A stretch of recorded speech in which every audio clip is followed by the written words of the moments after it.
Շնորհակալություն, սիրելի հայրենակիցներ, սրանից 5 տարի առաջ,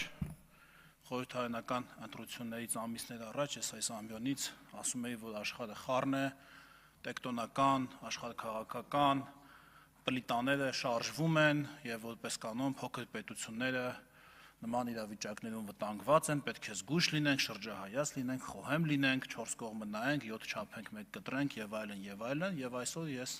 կարող եմ ասել, որ մենք 7 չափել, 1 կտրել ենք, զգույշ, շրջահայաց, խոհեմ ենք եղել և դրա շնորհիվ այսօր այդ փոթորկից Հայաստանը, մեր պետությունը հանել ենք խաղաղ ջրեր, հաստատել ենք խաղաղություն։ Այսօր ի տարբերություն այն ժամանակների և ի տարբերություն սրանից մի տարի առաջվա ժամանակների, ոչ թե քննարկվում է, թե պատերազմը կլինի վաղը, թե մի շաբաթից, թե մեկ ամսից, այլ քննարկվում է, թե որ պետության միջուկային ռեակտորը պետք է առնենք, ամերիկյան, հարավկորեական, չինական, թե ֆրանսիական, թե շվեդական, թե ռուսական, ինչքանով պետք է առնենք, քանի մեգավատանոց պետք է, հլա հաշվենք, ինչքան կազմի սակագնի վրա, այ մեր քննարկումները, տեսեք որտեղից ուր են հասել։ Այսօր, ավելի ճիշտ 3, Ամերիկայի Միացյալ Նահանգների փոխնախագահը Հայաստանի Հանրապետությունում, Երևանում հայտարարում է հետևյալը. Հայաստանն այն քիչ երկրներից է, որտեղ մենք բավականաչափ վստահ ենք այս մակարդակի ներդրումներ կատարելու և այս տեսակի տեխնոլոգիաներ ուղարկելու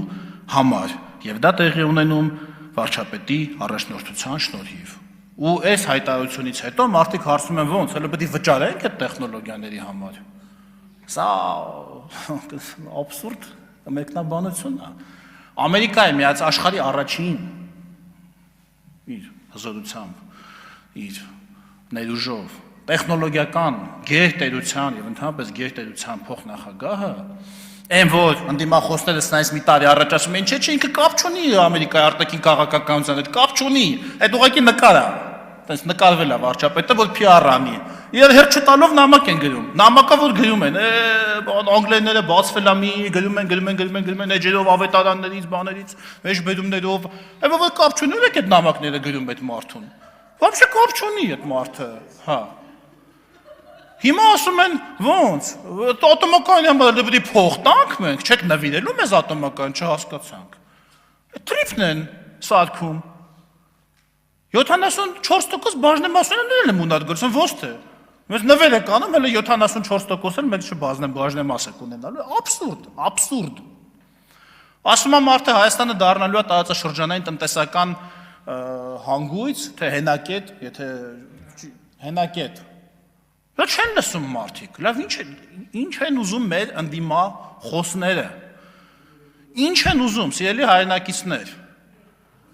խաղաղությունը հաստատված է և այդ խաղաղությունը պետք է պաշտպանել և առաջիկա ամիսներին մեզ սպասվում են շատ դժվար ժամանակներ, քարոզչական հարձակումներ, հիբրիդային հարձակումներ, բայց ես համոզված եմ, որ հունիսի 7-ին դուք կպաշտպանեք այս թվարկած բոլոր ձեռքբերումները։ Շնորհակալություն։ Ջուլիետտա Ազարյան, նախապատրաստվեք